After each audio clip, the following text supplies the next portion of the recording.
Hello and welcome to Hopeful Moments 1. Today, we're going to hear a story about a workplace experience where a new assistant manager, named Karen, imposed unreasonable rules after being robbed. Instead of handling the situation sensibly, Karen demanded that every employee get her permission before entering the break room. In response, the staff engaged in malicious compliance, repeatedly bothering Karen with trivial requests, making it impossible for her to get her work done. As a result, the policy failed, and Karen quit shortly after. Today's story will take you through a situation full of surprises, particularly in how the staff handled the situation with Karen. At first, we might think Karen would overpower everyone with her new rules and authority, but the outcome was completely the opposite. If you find this story interesting and filled with meaningful lessons, don't forget to like, share, and subscribe for more valuable insights. I once worked a rather unpleasant retail job in Los Angeles, where the pressure from customers and ineffective management made the workdays drag on endlessly. Recently, our boss hired a new assistant manager. Imagine a Karen with blonde hair, looking like she's in her 40s but constantly insisting that she's only 33. The inconsistency between her appearance and words immediately raised suspicions, and her personal stories seemed to add to the negative impression. Karen had just divorced her wealthy husband, a doctor or dentist from Beverly Hills, a tale she eagerly shared with anyone willing to listen.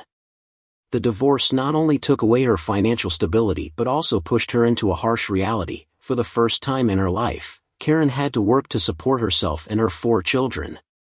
This wasn't an easy task for someone who had never really worked seriously before, and it seemed to create a huge divide between her and the staff, who were accustomed to hard work and had no privileges to complain. Karen's arrival brought a sense of drama. With her lavish style, from the Louis Vuitton bag she always carried to her self-satisfied attitude when talking about her past life, she didn't seem like someone ready to face the harsh realities of retail work. Her stories from the upper class were completely out of place in this setting, where people usually shared the struggles of everyday life rather than boasting about the past. From the first days, Karen painted herself as a contradictory figure, someone seeking sympathy for her personal circumstances but making it difficult for others to relate to or sympathize with her. Her lack of understanding about the job, combined with her arrogance and later questionable management decisions, quickly made her an outsider in the team rather than a true leader. Right in her first week, Karen, the self-proclaimed smart lady, drew attention with an unfortunate yet absurd situation. Instead of familiarizing herself with basic rules or observing how others protected their personal belongings, she confidently left her Louis Vuitton bag, a symbol of luxury, completely out of place in the old break room, wide open on the table. This was a shared space that everyone entered, with no strict control, and of course, no security cameras. Perhaps Karen thought the reputation of the expensive bag would automatically keep it safe, or she simply didn't realize the potential risks in a new environment. The inevitable consequence followed: someone stole $200 from her wallet. While the loss was regrettable, it sparked mixed emotions. On one hand, the thief was entirely at fault. Theft is always wrong, no matter the reason. But on the other hand, Karen's carelessness couldn't be ignored.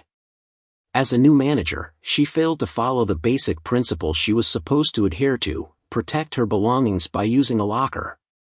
But what stood out most wasn't the theft itself, but how Karen reacted afterward.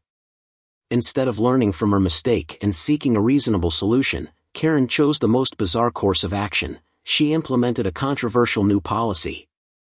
This reaction not only lacked practicality but also made the staff feel restricted, laying the groundwork for tensions in the workplace.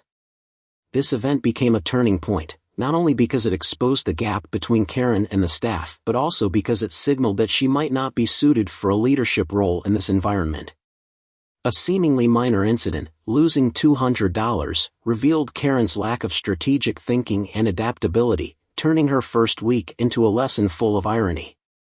After the theft incident, Karen, as the new assistant manager, made an announcement that left everyone both surprised and frustrated. According to her, from now on, no one was allowed to enter the break room without her permission. This was a policy she imposed on her own, with the justification of better management, She wanted to know exactly who was coming and going and at what times, so she could easily identify the culprit if anything else went missing. From Karen's point of view, this policy seemed like the only way to protect herself from similar risks. However, to the rest of the staff, it felt like unreasonable surveillance and oppression. Imagine the scene: a small break room, once a shared space, now turned into a control room under the authority of one person, someone who had just joined and had no trust from the colleagues.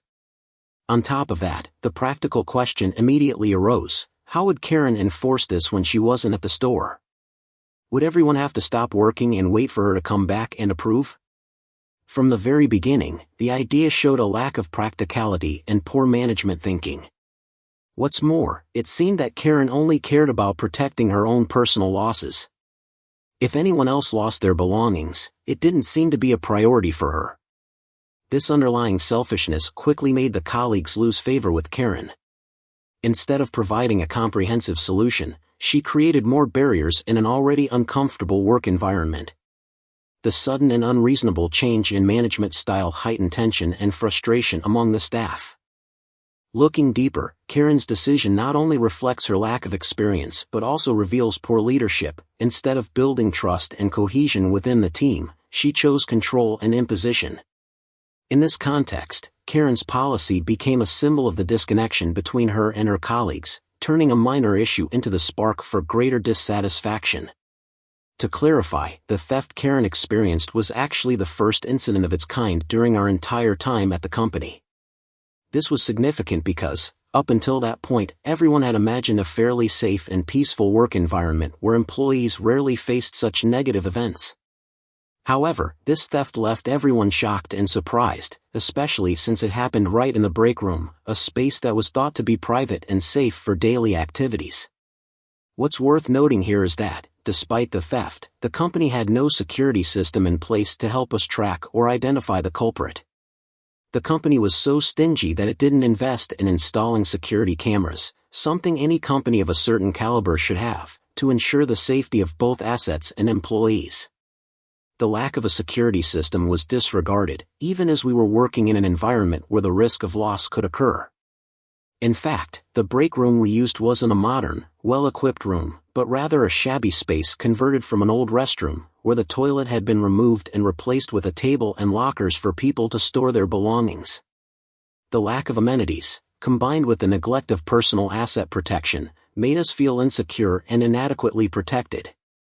However, after considering the situation, I couldn't help but think that the theft could have been a result of Karen's own carelessness. Part of me wondered if Karen had accidentally forgotten the wallet or the $200 she claimed was stolen.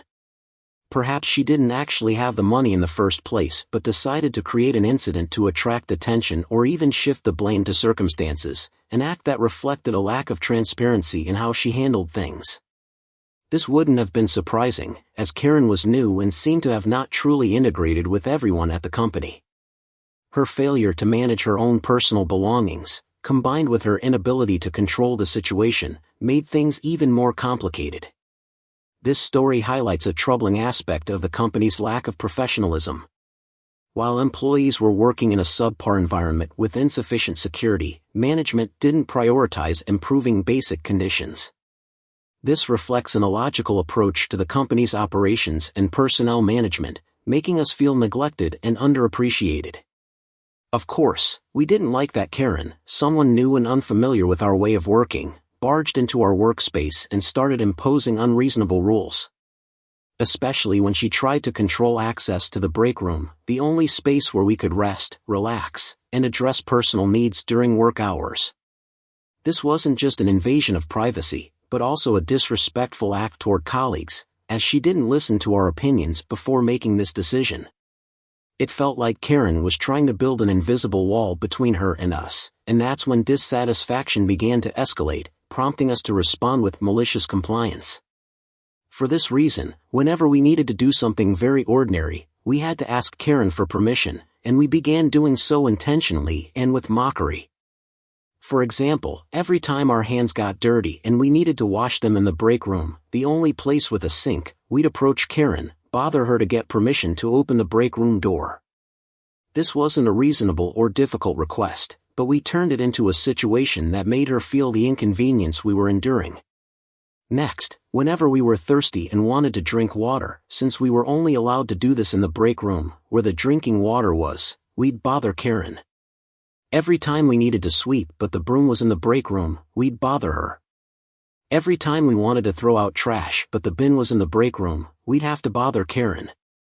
In this way, very ordinary daily needs became opportunities for us to test her patience. This not only allowed us to express our opposition to Karen's decision but also created a growing discord between us and her.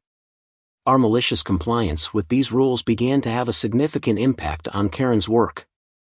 Every time she had to stop her work to handle our requests, she lost more time and energy completing important tasks like inventory and paperwork.